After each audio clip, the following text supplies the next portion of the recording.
Et voilà, bonsoir à toutes et à tous, bonjour à toutes et à tous. Ça dépend plus de l'ère à laquelle vous tomberez pour suivre cette émission. C'est un plaisir, Ezali, pour Nabiso et Sengo Makasi, parce que nous allons vous présenter quelqu'un, une personnalité culturelle, une personnalité ancestrale, une personnalité, bien sûr, avec des valeurs spirituelles, valeurs culturelles, valeurs ancestrales. Il y a Bisso Congolais, il y a Bisso Indo. Vous allez les découvrir, cette personnalité, pour la première fois dans cette émission. C'est une émission qui sera également balancé sur notre chaîne YouTube et vous aurez l'exclusivité de découvrir également des choses inédites dans cette émission. Il est avec nous, il est, on l'appelle monsieur, mais il n'est pas seulement monsieur, il est beaucoup plus ancré dans la valeur nabiso. Molakisi Chakonkoyi, Oaza, chef coutumier, Aza Molakisi, il y a culture bantou, Aza Molakisi, il y a valeur ancestrale, Aza Molakisi, il y a valeur spirituelle, il y a quatrième génération, Azana Moussala, Azana domaine, Azana secteur, ça va faire 24 ans qu'Azana secteur, c'est-à-dire qu'il a vraiment fait ses preuves. Alors, je vous signale que la grande équipe est là pour nous accompagner. Nous avons Brice Voubou qui a abattu un travail ou qui est en train d'abattre un travail remarquable pour que nous soyons diffusés. Brice Voubou, Azana réalisation, Brice Voubou, Moutoua Kadribiso, et Totondi Botondi, na directeur, coordonnateur Merveille Mayemba, Totondi Botondi, na monsieur Junior Senga, Totondi Botondi, na monsieur l'empereur Dido Makoma. Ngai, Kombo Ngai, Gloire Mozingu, les présentateurs de cette émission. Napesi d'abord Mbote, Nandekonabiso Molakisi Chakonkoi, Mbote. Oui, Mbote de Gloire. Merci Totondio Matondi Ndengo Ndimi, pour répondre à l'invitation Nabiso. D'abord, Motuna Liboso, bonne santé. T'es vraiment à Kombo Nzambia Bakoko, tout va bien. Alors, tout va bien à Kombo Nzambia Bakoko. Pour la première fois, tu as une émission Nabiso. Boni, au trouver plateau Nabiso, chaîne Nabiso. Quelles sont vos impressions? Vraiment, Ndenge, Boyambinga, on a plateau Nabino, pe, souhait Nangata, on a talaka plateau Nandako. Nazara Koloba, qui c'était jeune à les canards, chaîne, mais le c'est l'accomplissement. Et vraiment, Nazara heureux. Alors, le lot, c'est l'accomplissement aux aérés. Bisoto Ebi, Bandeko, Bazalaka, trop focus na makambu ya bakoko, le pote ezalakate, mais yo na reçoit non, comme moi, mot, verbe ya français, ça veut dire quoi? Yo rupture no esalamate, au katate, na, le poto, au katana, otena, mindele, ozakana, makambu mindele, tilelo. Oui, bon, Kokatara bango déjà na cadre culturel na sina kata mais ceux qui n'emploient comment ba terme mukia français par rapport à reconnaître mbongo ba futiranga minerval. Nomoni le kola kaka na kenda ende ko kiye ko la langue et non et création invention.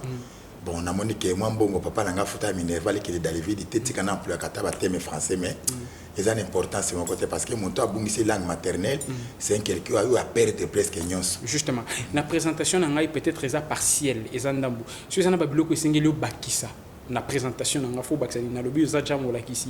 Il y a valeur culturelle, il y a valeur ancestrale, il y a valeur spirituelle. Na lobi oza na domaine au sali 24 ans, oza moko ya bato bazo tangisa kitire Congo à travers le monde. Est-ce qu'il y a un biloko singeli bakisa au-delà makambo na lobi pona yo? Non, non, normalement, biloko ya kubakisa loko la taza haute to bando ya mingi na plateau, c'est ça to komeka ko expliquer ba to ba valeur na biso. Parce que ceux qui naza ko loba ke bémission na salaka na pesa ngona kombo ya émission patriotique, spirituelle, autochtone. Parce que les émissions mo za patriotique parce que ça nous concerne nous les peuples bantou. Alors o na loba ka ke non biso batu mwindu to lelo tozomona baninga mon pépé ya baninga quoi na ba création na ba invention parce que baza dynamique na bokoko na bango et bango ba ke non c'est tout qui peuple bantu peuple congolais na bokoko na eloko la za na mboko za na trop de minéraux ceux qui lelo ba comprendre culture na bango ba ko tia makanisi na bango na ba minéraux alors tant bango ba ko exploiter ngo biso occidentaux to za perdant il faut faire quoi aller nous les coloniser to yebisa bango ke non ils allaient pas si pour la moutra bozui à côté bokozi ya lola pe ya mibale nyonso bomengo nyonso sa mo kilo so vanité de vanité to croire kaka ke to un certain jour to za lola et to coach na ba croyance wana bango bazo ba minéraux batiki biso toujours kaka na ba langue parler ici justement avant to kota no wana na pour ça to zongeli lokmo ozali molakisi ya culture bantu bekol na yo beteyelo na yo ezalaka wapi ezaka ana Kinshasa na Congo na mikili mususu na ba pays mususu to ndenge nini? Oui, Nazali, professeur culturel en cadre international, parce que Nazana ba l'école nanga, tu benga bitando nanga, na 26 provinces ya République démocratique du Congo ngamona kendaki implantation na bimaka pendant 12 ans et na kati ya Kinshasa AWP siège général eza na Kinkole place où nazali ko apprendre bana culture et nazali susu na ba université nanga par rapport à la diaspora, nous avons encadré la université. Oui, parce que si on a eu une université par rapport à des pays différents, ceux qui ont autant que ça va au Canada, nous avons uniquement des Canadiens. Ceux qui ont autant que ça va français, nous avons uniquement des Français. Vous avez au Canada, en France, le monde entier. Oui. Culture kaka bantu. Culture kaka. Ceux qui ont la diaspora, comme ils ont la culture, leur professeur c'est moi. Bandi makambo banda aneni. Bon, nabota makanango parce que kobota mananga nabota maka mwana moko nataka mystérieux mais na yoko zwa bobinga ka révélation ya ko banda makambo yo c'était le 24 décembre l'an 2000. L'an 2000 donc 24 ans. 24 ans. Alors c'est toujours durant année wanande au côté en contact na bato libanda to meka kinonu au sala ancrage au sala no balieno sala no ana Kinshasa après so kende libanda tondeni. Ah oui, la banda ki liboso ba bi pona kolongo la potinali so muninga il faut ngwa liboso ali sunayo na banda kinano awa na banda ki liboso la niveau na zwa ki révélation na Kinshasa. D'accord. Na meki ko vrai et na bimi libanda ya ba province pona ko sala implantation. Et après plantation dans Zongi Awa. Tant on a Zongi Awa, on a conscientisé la commission de cadre international. Concrètement, l'enseignement est autour de la culture. Mais la culture, on le nini vraiment. Oui, parce que la culture est un peu vague. La culture est c'est réadaptaka. La culture est comment on forme belé. On le nini musique, danse, vestimentaire. On le nini imaginaire. On le nini la culture. La culture, na biso naza ko le mingi, naza le mingi na domaine de la spiritualité. Parce que c'est l'esprit qui fait l'homme. Banda baye ko détourner spiritualité na biso, c'est ça que les autres toujours na position biso tozali ko kende liboso te ko zonga simate to fixe. Alors et pananga na lobela ka culture mingi na makambo tali spiritualité et makambo tali création et invention. Est-ce que vous pensez que ndengo lobela ka culture na makambo tali spiritualité création et invention bato ba ka ba enseignement no après ko ka enseignement no après une année 2 ans 3 ans transformation ça la marana vie na ba ce transformation ça la marana vie na ba on a ba domaine ligne par exemple. Bon, Nazana 444 directions d'études. 444 directions d'études, 16 748 000 mémoires. Naza ko dépendre de département nyonso culturel to bandi na éducation to yé na to bandi na éducation to yé na santé presque tous les domaines ya Congo ya sika na le belaka yango et na tangisa ka bango. Alors ton abandé ko sala ba recherche sur yo mutu moko ebisingai ndengo yo moti ko confirmer biso ko tangisa batu ya Canada. Bon batu ya Canada o baloba lingala te baloba français te baloba ka anglais. Ko tangisa bango mnoni. Ah oui, pour na banana ko tangisa bango liboso na bana ko tangisa bango na prendre ki bango mingi ba o ba bi lingala te. Na tangisa ka bango lingala pe na tangisa ka bango ba langue maternelle parce que création invention fabrication pour tous en contact na univers na Nzambe il faut na to bana no ba langue maternelle. Mon to appelle de langue maternelle à cause de la connexion à nature. Et na sala que fort ya ko apprendre bango nanu ba langue nationale, ba langue maternelle et 3 mois ce qui va comme komelanga ba devoir ba exercice après n'a pas dit quoi enseigner bango parce que na enseigner ka bango ba langue na biso. Donc autant il saka batu ba langue maternelle na ba langue nationale na biso ba au début ton bobandi penda ayebi langue nationale te ayebi langue maternelle te to mettons aussi ça programme na bino ya enseignement ya langue maternelle wana nationale na ba yeba pe ba komo lo ba malamu. Très bien pe donc au cas ko s'exprimer ko yeba te ke ko mona ke muto avanda na Kinshasa parce que na autant que ça va pe na lingala ba kinois ba adaptanga pe na tonalité normale. Mais vous pensez que les simples faits pour nayo ya kotangisa batu babiloko wana ya ko zala ko s'engager na domaine écolongola Afrique ou bien ba africain na bobola na ki sous-développement, vous pensez vraiment? Oui, to kolongola Afrique qui mobola to na sous-développement parce que ceux qui le lot tozana ki mobola tozana développé par rapport ya ba système éducatif bango ba yela biso ndi erendre biso bongo.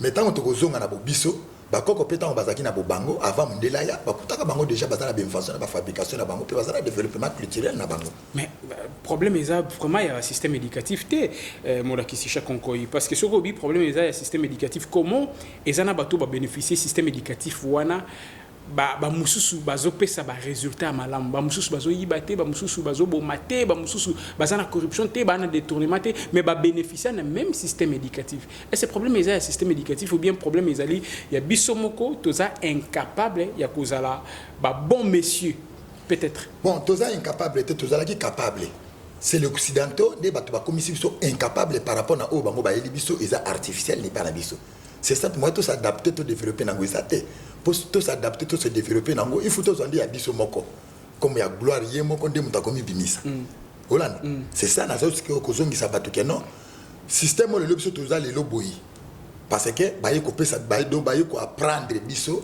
surnaturel et loko ezaki ya biso te ndé baza ko apprendre biso tout s'initier nango na makasi mais oya biso moko ezalaki neti londe batangisa ka bana ba classe na français mais je batangisa bana lingana kasi ke mwana kozwa okomona mwana kozwa 0 asate okomona si omona ka osali devoir bo mwana kozwa 10 8 parce que ça na facilité à comprendre les urbanines mais français na bino mona français moko na des termes moko ezo ko définir biso les bénéfices tu trouves bailo 100 ça ya makila ça ya kozanga ça ya chiffre c'est ça ozomona mais tant déjà tozosonga ce qu'on a bobiso donc montaza na facilité à comprendre parce que ce qui batangi sur la bobiso c'est que ba comme l'accès biso création c'est ça ba enseignement no ba université no ba école no yo ba cursus nango ezala kandeni bo bandaka ko banda premier tina 6e bo bandaka ko banda G1 ou encore premier tina 5e ba cursus nango ezala kandeni bo délimiter yango ndengeni ah oui neto délimiter biso tout d'abord na kati ya connaissance scientifique biso peuple bantu to za chiffre 9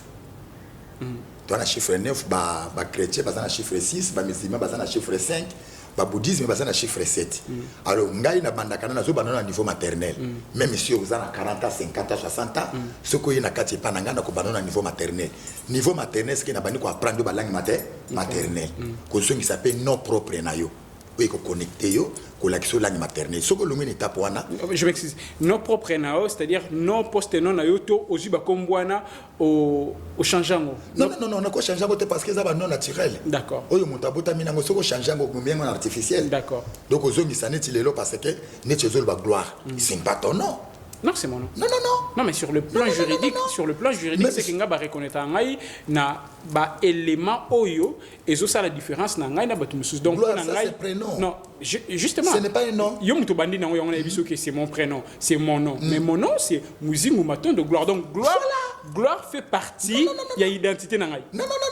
Donc nakati omoni na Congo ya sika ba gloire wana gozate parce que mukolomo te mundela goza koma matondo apporter ya mutu do kombo zo pesa ngana na zo kambo zo pesa ngana ezo pesa ngana courage parce que matondo eza komo na sei la gasete esengo OK Hollande c'est que omoni pe même ce ko tali kombo elandaka tala ndinge kombo eza matondo tala pe ba kei na yo de kombo eza nini elandaka mais omona te mais gloire eza kombo noté mais na parcours na ngai pesa na makambo classe eza na makambo musala c'est que je ne réalise que de gloire na sala ba gloire bato ba ibinga ba o asala nga ba yebi bato batanga nga ba yebi je ne réalise que des gloires on monite que prénom nga pelambi bon ce qui te golobake oza ko généraliser sur makambo tali gloire prénom na yezo landango à partir ya naissance na yo ou eza naturel na yo d'accord Hollande ndeza ko sala ke osala makambo ya malamu oyo bato bazobengo gloire to bakozala gloire wana c'est ça comme moi aussi j'ai fait aujourd'hui naza ko apprendre moto abosana kinzela nazongisi na pese gloire ya koyeba culture na ye justement tozonga na makambo wandolo ba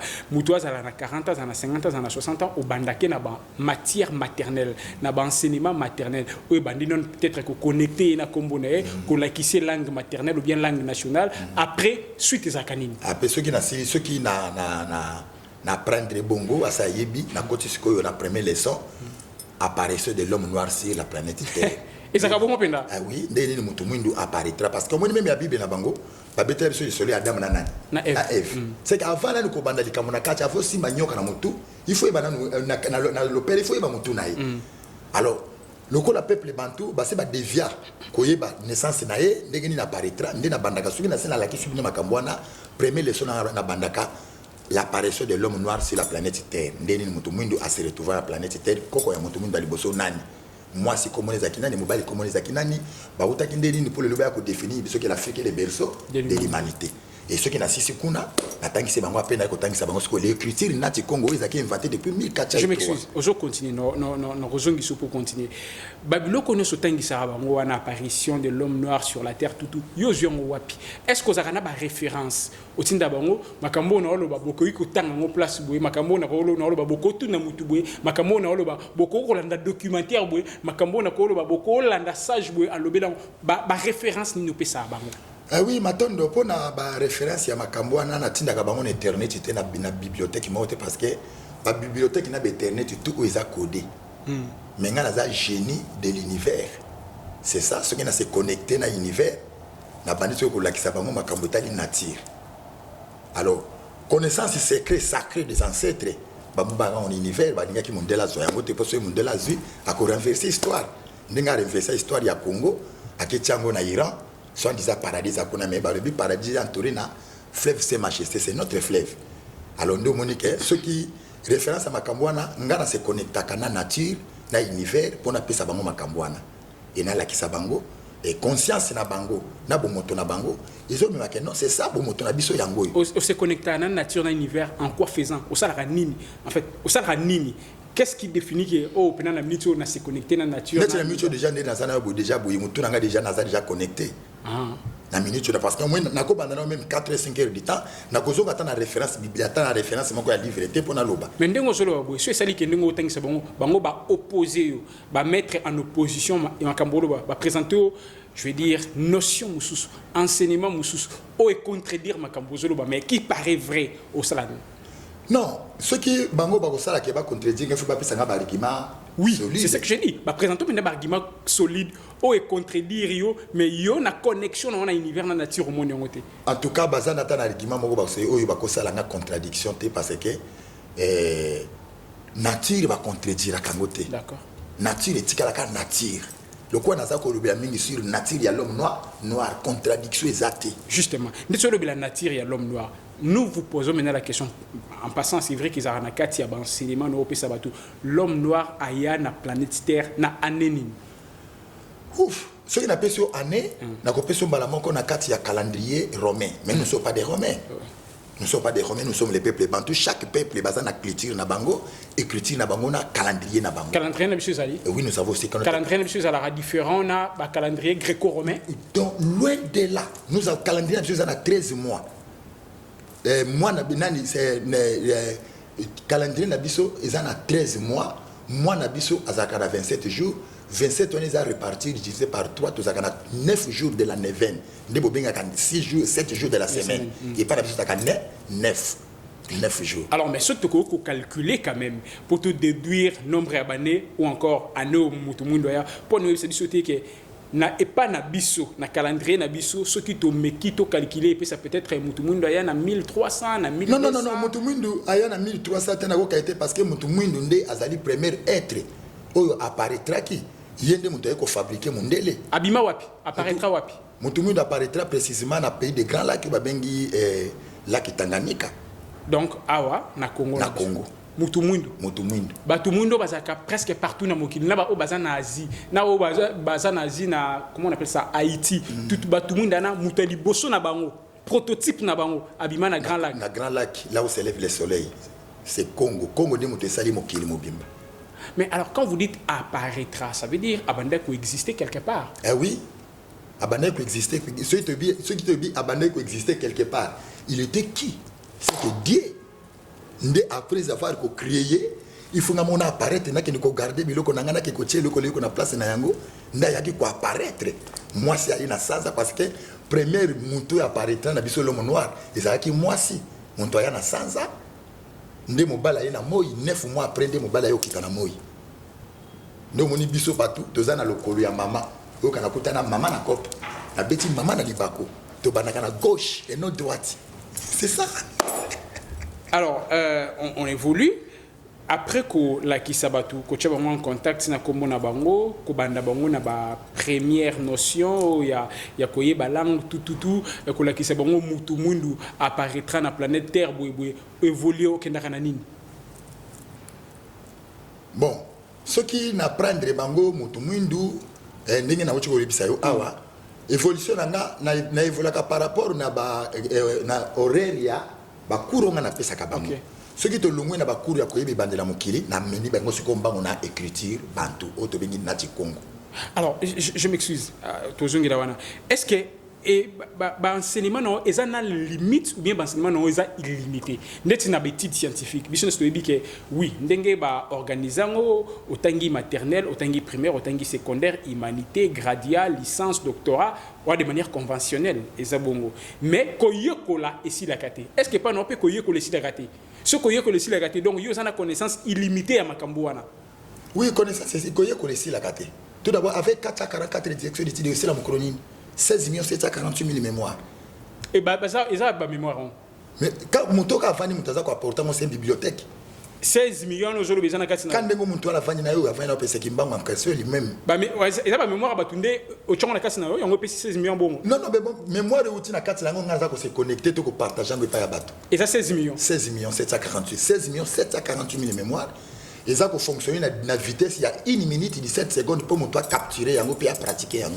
Batuana ne so asili cursus yo ko la na enseignement no ba koma lokola yo to ba koma un peu ndenge nini. Non ba koma ne tsingate parce que ngazo zoa naza inspiré bango baza initié donc bango baza ba savant naza génie ba koma ne tsingate ah bango baza ba génie pardon bango baza ba savant naza génie ah mais yo posa ka savante parce que yo pour savant c'est savoir savant c'est savoir il y a différence au penser qu'à yo le col aux inspiré bango baza ba initié la différenciation est à niveau la distinction à niveau voilà naza génie ngana oza ani bangote. OK. Alors, est-ce que Batouana, après avoir que Yokola et Panayo, du coup, retaka vina bango bando salawana, komi ko adopter façon na yo ou comment? Ah oui, il faut surtout mingi na domaine la spiritualité retaka ba ebi keno lo linga tuzako sambela oyo. Et mais biso na ko bunga to songa na lo linga na biso poto se retrouver. Et tant que bazonga pe ba se retrouver na bango et nazana ba écrivain belé ou bazali ko préparer ba livre. Ba écrivain. Ah oui, ba étudiant na ngawana, bango le batu bazali écrivain le bazali ko préparer beaucoup ya baindo. D'accord. Ekotangi sabato na spiritualité, ekotangi sabato na domaine éducatif, ekotangi sabato na domaine spirituel, ekotangi sabato na domaine ya santé, ekotangi sabato na domaine ya mécanique, donc tout. Justement. Mais ce que yomoko ndongo zabwe, est-ce que au salé laka ba savoir mususuté pour compléter ba inspiration par exemple tozana ba beaucoup ebele bimana mokili na Afrique o explique ka histoire ya l'homme noir par exemple tangi Cheikh Anta Diop par exemple tangi mo ba to ebele yomoko tanga ka ba livre na te pour compléter ba inspiration na tanga petit classe était ce qu'on avait ba ko tanga livre tout d'abord français bien ba ko mangote. Pour faire quoi? Pourquoi est-ce que je dis ça? Parce que au Koko ça ne fût qu'en échange na mutumoko. Jamais. Attends. Au Koko ça en échange na mutumoko. Aux solane, ba vérité na os inspiré. Mutuana peut-être à se comprendre. Mais pourtant ce qu'on présentait mutuana, ba récit, ba histoire otangi na Bible, plutôt na ba livre na eux appuyé ba bloc na à quoi comprendre plus facilement. Vous ne trouvez pas? Non. Tout d'abord, tout d'abord na zonga kotala yelo comme on a Bible na livre moté parce que na culture na biso ba livre tout est codé et puis ça avantage na ba occidentaux. Non, pas du tout. Tout est codé. Ah, sotangi nation nègre Cheikh Anta Diop peut ça bongoté, sotangi civilisation ou barbarie, il y a ba grand homme et ça la bongoté. Sotangi cosmogénèse il y a kala omotu ne peut ça bongoté. Sotangi kala omotu c'est mon vieux. Oui, sotangi la philosophie panafricaine il y a ndeko Kemi Seba ou tu ya calamité peut ça bongoté. Et ça ba livre kala omotu c'est votre vie ça c'est bien.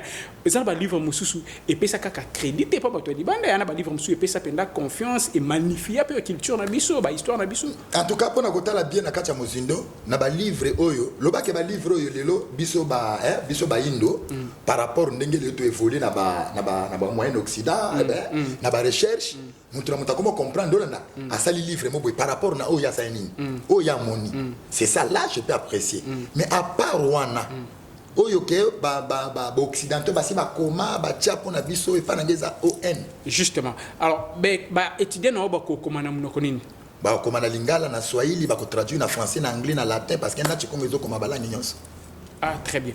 Yo to kende siko côté ya religion ou côté ya sacré ya divinité ba divinité ni no la kisaka batu na ba université no est-ce que l'homme noir a des divinités qui sont propres à yé to l'homme noir a piocha a yiba côté musu te l'homme noir a une divinité propre à yé comme preuve ce to lungi la langue maternelle to komona que l'homme noir a na kombo ya nzambe na langue maternelle c'est qu'à la divinité yaye mondele nde muto ayai ko dévier mo po biso lokola biso tozalaki na nyonso tozalaki na posa koluka mondele te ye lokola azangaki nda ayai koluka biso. Alors molakisi chaque konkoi il y a une question bato va se poser la question loba bino bato bozaka na démarche ce qui est noble, on n'est pas contre ça. Bino bato ba na démarche il y a culture, il y a tradition, il y a ba valeur ancestrale mingi entre vous bozaka na makokite ndenge bato bazana ba démarche mususu o bazana ba démarche contraire à bino. Pourquoi ça? Pourquoi vous n'avez pas assez de pouvoir matériel financier lokola bango? Maintenant de ceux qui tozana ba pouvoir wana te parce que religion de mutu yana na finance na financement religion de mutu yana mbongo kiso César lokola biso toza attaché na religion te toza plus attaché na culture na biso bantu. C'est ça, et que ça biso ma passe parce que pour na kozwa mbongo ndingo zoloba il faut tous la ba sacrificateur. Comment ça? Il faut te payer, il faut tous la ba sacrificateur, ba sanguinaire. Pour nos jambons. Oui. On a d'après la religion ou bien d'après ndenge bino bolon parce que bango bato wana baza ka ba sanguinaire te baza ba sacrificateur te. Baza ce que tu bien ceux qui baza boto la majorité la minorité. D'accord. Ceux qui la majorité baza ba sacrificateur. Justement bino ce qu'il faut boire c'est bino boy la que ça bango que bino boza ba sacrificateur te mais beaucoup s'enrichir pe financièrement. Ah voilà, biso faut beaucoup à niveau là pour prouver bango que vous êtes plus puissant que eux. Ah voilà, ya ngwana siko biso to simi domaine moko epesa ka développement mboka domaine agriculture générale.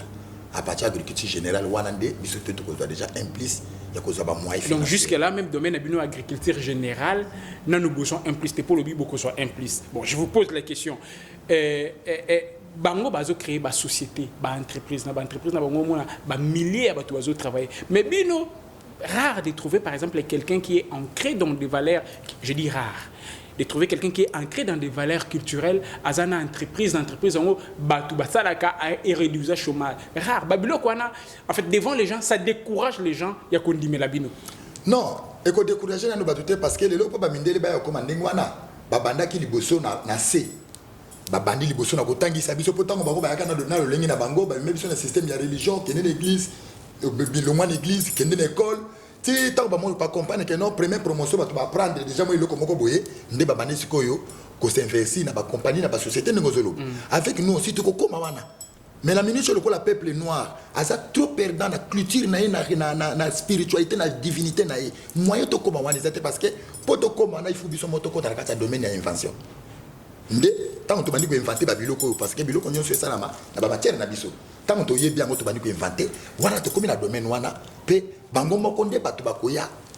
Donc biso to koma na niveau ya ko inventer tout ce que nous voyons comme ça. Voilà, ce qui te yebi lelo boko na biso à 100%. Bon, parce que biso qui te yebi boko na biso est-ce que na kala bako na biso ba bande ko inventer? Ah oui. Ou bien bako na biso bando sel la kaka au niveau primaire na kambo kuta na ayebi libango ils à la place on a joué libango à 5 libango à beti pas et puis limoto. En fait pas du tout invention, c'est vrai qu'ils ont moi démonstration moi mais c'est invention te mundela yé azui tijalmet asali tijalmet tchama la carte ya boîte il y a personne mot forme moko boy. J'ai comme l'impression oui, je ne suis pas contre notre culture. D'ailleurs moi-même j'ai fait les études liées à la culture. J'ai comme l'impression mundele ba invention et ça la séduisante. Invention et puis ça ka mutu ça les langues mais biso invention biso ça semble être moins séduisant. Voilà, au moins le bini on a par rapport à l'enseignement au baïla kabiso. Par rapport à l'enseignement. Mais ceux qui sont en Égypte antique, ba téléphone déjà ba koko ba saïla yango. Ba le mettre ba koko ba saïla yango, ba koko ba zaka na invention na bango, na ba fabrication na bango. Pe ba zaka ba makasi na kata recherche scientifique. Ndeni ba kenda ko découvrir ko sala mungwa. Mungwa na ezo traiter ma maladie 140 maladies mungo bobinga mungwa ba koko ya ba indo wana. Bazoka ba matière différent pour basala mungwa wana et balongwa kana âge de pierre taillé ba comme âge de métaux c'est qui va évolution alors ce batika kabiso na domaine on a les lobe tout ça musika mondela te mana biso parce que chez nous aussi nous avons tout si ko bako na biso balakise biso te comment résister plutôt ceux qui bazo bayeko attaquer bino ba biso balakise biso bongo te bon non bako na biso tout d'abord yeba ke na kata monde entier un seul pays o yeza makasi. Oh, si les banda bazwa les 2 victoires na montalongo ngwa zate za Congo Kinshasa. Première guerre mondiale, deuxième guerre mondiale, 14 à 18, 40 à 45. Cette victoire ça devient de nous. Comment ça? Biso neto kenda ko bunda bitumba wana gambela aso sa tribani tabona mayenge sayo pour te la victoire en Aïlo. Pas seulement, il y avait également les Sénégalais avec des tirailleurs et consorts. Mais ceux qui ont Sénégal, qui ceux qui ont balayé des victoires parce que Batou instructeur na bango ezaki biso bango nyonso batia espoir pas na biso parce que babi keno le quoi tout le monde bantu Congo bazawana ça c'est une histoire récente. On a 14 18 40 45 au bon temps ba yaki ko attaquer biso na ba 1600 na ba 1800. Pourquoi nous n'avons pas su résister à ces inventions, à ces intrusions? Voilà. Ceux qui te résistent parce que biso moko bato mwinde to komaka ba traître. Ndenge moni ti lelo qui traite on ça ni et continue. Ils ont continué. Pourquoi? Roi Vitakanga ezaki na mama moko boye mama Mandombe ayebisaka ya bi na la na 1462 ayebisaka bi na loti. Voilà na loti bato moko bazoya baza bato ba être aimé comme nous mais tout ça différent. Mais ceux qui bango baye bakoya na vol malin. Mais tout peut ça bango accepter. Sinon tu vas détruire génération. Et à Panzaka yango. Et roi Vitakanga alobaka na mwana na roi Zingankuvu. Mais arrivé à ya roi tant roi Zingankuvu azubo konzi ayokuta pena arrivé à banane. Ya ba mindele koya ba mindele baye ola se souvenir na prophétie lobamaka. Ya azu mwana na ya pese bango comme cadeau ba ki ko restaurer ba le moyen na doctrine ba na religion. O ba ya ko tchaba comme premier évêque en Afrique, en Afrique. Et à partir na ye ndemo to yeki ko isa papa na yeke non notre culture eza mabe tola na lolenga mindele to ko maneti bango to ko tonga to ko maneti bango et papa na bango azayi confiance na mwana liboso ndande mayi ko zo baptême au nom du Père et du Fils et du Saint-Esprit. C'était le 12 octobre 1565 justement. Alors bamonio bandeko ba lande émission oyo eza na YouTube eza na chaîne CBS télévision ba monona ba tenu oyo vous allez m'excuser. Est-ce qu'il y a un eza singlé, il y a boépé, tout un eza singlé, il y a bamindele. Bon, et là-bas mondele les alakate. Parce que nakat c'est la tissu là tu vois coton polyester ça devient de nous. Batu mu depuis batu basalaka. Yango ndengeza. Oh eza produit fini eza ba matière première biso. Bango baza riche. Mais tout ça yango to bengi ensemble. Biso mutu na mutu za limité. Net yo na matière Hollanda. Vous avez la place sur ce qui est dans domaine mécanique ou mécanique. C'est vous avez limité là. C'est que place sur le limité qui continue au Sanin et Kozala. Mais bisogno sont des bateaux salés qui le connaissent à Nin. Et mon nana. Donc, yondengot balobara. Kolate la mamundé et la mamundé était yona oebi qui ça la mamundé. La mamundé était à bisogno parce que vous êtes un commercial. Ou à salut à ça et invité tout bénitiango. Justement. Biso peut côté na kati. Oh, ils habitent sur mon tout ça. Oh, c'est quoi bisomo kondo moni versa ça y va coutiro. Oh boy combien boy? Bon, dès que la latinion se boit, pas tonga monio se tient comme c'est $450. $450. $450 qui est dans la 7e mairie na place des artistes ndoko iba valeur. $450. Ah oui. Plus de 1 million de francs congolais. Ah oui, ndoko iba valeur à tenir oyo. Pourtant complet veste sur ça qui to comme c'est 300 $. C'est 300 sur ça qui to comme casse. Balata ba veste il y a 70, il y a 100, il y a 150. Mais ça c'est $450. $450. Alors, Motuna Yasuka, Lelo, République démocratique du Congo, ils a dérangé par les États-Unis à travers le Rwanda ou encore les impérialistes à travers le Rwanda. Est-ce que les autres qui ont gagné Bitumbawana n'a pas pouvoir, il y a culture, il y a tradition, il y a bako konabiso. Mais tout d'abord, si ba kamunyo so tozo kendo facha zo beta o nyo so kabanyoka isui batutu. Les leçons to komo kena niveau to kena ngo soke zaki pouvoir ancestralité. Mais les bako kitena impérialiste parce que impérialiste ba yaki makasi. Mais senti que Congo est un peu comme ça parce que Congo est déjà avancé trop parce que c'est ennemi. Donc moni makamunyo c'est comme que est normal. Ce qui que biso tozala quitté. En tout cas, tonga tozala chiter na niveau mo ça parce que l'impérialisme bango impérialiste ndé bazawana souci na bango ezali un seul pays où ils ont réservé la matière première c'est Congo. Donc bango bazana posa congolais à la suite bango de bavanda parce que batuti wana baza nilotique bano ba utina libumu ya salon ya Salomon na rien de ça va c'est ça to benga na benga bango le mindele ndombe donc bango ne ba créer que il faut tous en noir moko out Afrique to bota na te misa race moko poto ba réclamer matière première et koye pa na biso mais sans pouvoir ancestral tout ça à niveau tout ça na moté les guerres ici la mana tunaka guerre et diminuer peut-être bon pour na kota la diminuer mais si Bon, yo le biesili mais biso to na be les mots là qui est diminué parce que oui. ça peut encore ressurgir le et là comment que ça la massoté pour que nous les ancêtres et les chefs coutumiers nous sommes déjà là. S'il vous plaît. Là c'est une émission ba image éthique là. Yo bien le mot et ça là. Nazo biso ko ça la massoté. Parce que c'est là salami yo to qualifier na. Na koya kaka devoir botier bo apprendre nga. Bon, on peut ça nous ka raison pour biso. Non, na ko pesa raison te. Donc et le mot et ça là. Et ko ça la maté. Donc yeba kendinge to kende wana okomona ti kande ngomoni moto zaka. Omoni soko tie moto ne bande. Et puis le ka soki tambo le bano ça nini. Et bado diminuer la qui c'est quelqu'un na kokufa. C'est que Nanga ça va, Raisi ça va, Kagame ça va. Vous sentir que Congo eza eluka ko sakanate. Congo eza nkoi, la tête de léopard. Donc beaucoup ba sakana kana ngote bango baza bamboloko. Nous sommes des léopards ba okota wapi. Merci to comme na suka soki na koko senga yo au résumé makambu sur le baki. Na soko boxa na kilo comme ça très important pour moi très important au bakisango dans 45 secondes l'article 40. Matondo mingi vraiment na ndeko gloire na ndeko tikelinga mwangonga wana na koloba kaka na peuple bantu boye sa bokoko koyeba bobiso toza ni loko moko tokosala te. Il faut tomiye bananu toza banani pe objectif na biso na planète eza nini nde tokolongola mboka na biso na kimobola.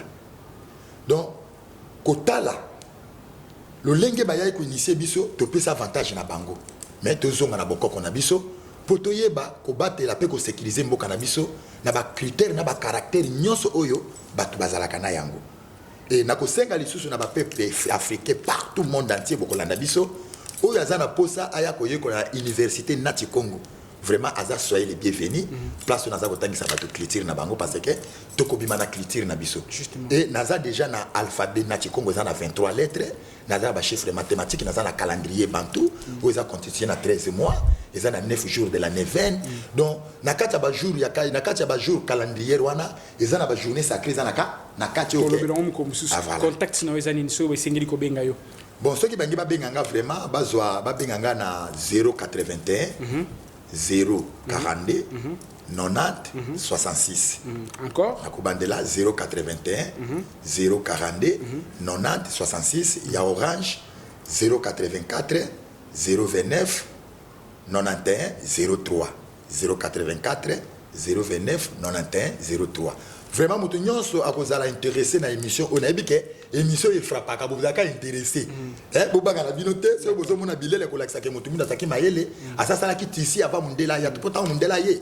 akutaka biso mitakala te mais na histoire Abraham na Sarah ba se trouva en Égypte mitakala c'est bien akutaka biso tona bilamba na biso même tota na ba pharaon ba sakina ba tenina armée na bango. Merci beaucoup. Alors na senga kaka merci pe na kopesa lisusu ce que autorisé na pesa ni moi mbote c'est to combination ka vraiment na kopesa na mbote na ba étudiant na ba étudiante nyonso o basa na kacha université Nati Congo ba ona no ba kotite boya kokota po boye ko la bobiso po si malubi to ngola mboka na biso na kata danger na pesi pa ya mama Shimba na Londres j'espère azola nanga bien akosepela et bela bambote na pesi pa ya koko Rodin Sombo et bela bambote pe na pesi na ba étudiante nanga nyonso na ba étudiant baza na niveau ya Europe ya Asie ya Amérique partout bazola nanga kasi euro déjà ba osepela ke mola kisaza wana na ngwende na ye vraiment et bela bambote na bosanité Nelinyo Kanga zawana coordonnatrice ya nationale tozana nani Yuyun Kombe ozali secrétaire particulier nanga et tozana mama Mbola ozali chargé ya chargé ya social vraiment et bana nyonso naza ko encadrer na pesi mine belé ya bambote ya bakoko. Merci beaucoup Molakisi Chakonkoyi ozali promoteur ou géniteur ya université Nati Congo na kati université wana à la kisaka bandeko sur ba culture bantou ba culture ancestrale ba culture spirituelle azana 4e génération ça s'appelle Manyema nanga petit nanga Delta Force. Merci beaucoup. Azana 4e génération azana domeno ça va faire 24 ans à lobby Makambwe Belé ah lelo ezalaki kaka peut-être moi préliminaire to kozongela mukolo mususu to meka ko continuer mais il a dit quelque chose de très important il a dit connaissance des biens connaissance des alara au bandana ko yeba ce que tu es ensuite l'objectif na yo na planète nesika ozali alors ceux qui non réussir te ya ko comprendre ba question na ça sert à rien aux à licencier aux à la gradie aux à la ça sert à rien commencer par te connaître d'abord, également ta mission sur Terre, ensuite tu continuer. Sinon, et ça, parce qu'il y a deux questions, on a des problèmes, on a belé, ce que y et que ça a un grand problème. Pour les Africains, les Congolais, les Quinois, notre histoire, notre culture, et ça, domaine moko réservoir moko ezana ba connaissance ébélé. Peut-être on ne prête pas attention parce qu'il va mettre un peu que détourner biso, mais si vous cherchez à apprendre dans notre culture, dans nos traditions, vous vous rendrez compte qu'il y a des choses ou peut-être eko servir biso sur tout le plan na ba domaine nyonso. Merci beaucoup.